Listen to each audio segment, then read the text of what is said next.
All right, so first step, we're gonna get our cauliflower roasting, cauliflower in half, into wedges and then onto a baking tray. 200 degrees, about 30-35 minutes until it's lovely and golden brown. Meanwhile, we'll get our freaker into some boiling water.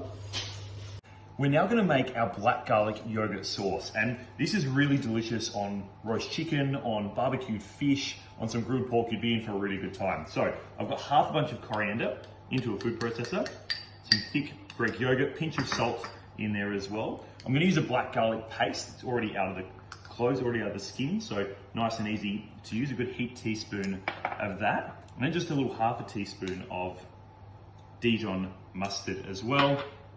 Drizzle of extra virgin olive oil, zest of a lemon, and then we're going to blitz it all together.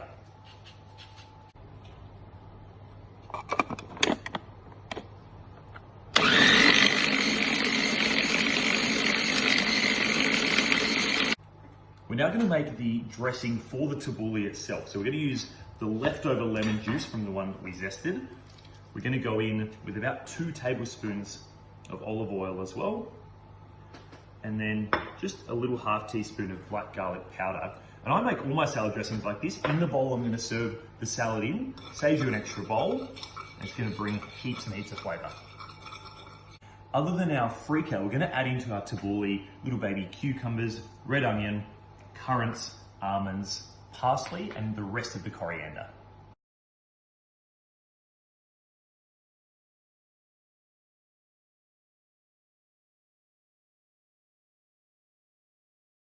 The freaker's cooked, so straight into the tabbouleh. You could use pearl barley or couscous or whatever grain you've got at home and give it a good toss together.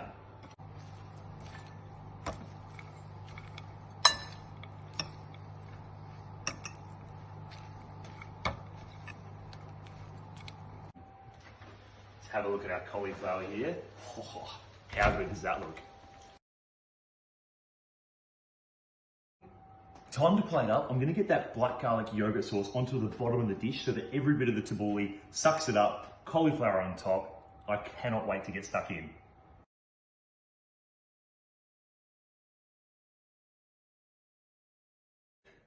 Well, there you have it, guys. My roasted cauliflower with freaker tabbouleh and black garlic yogurt sauce.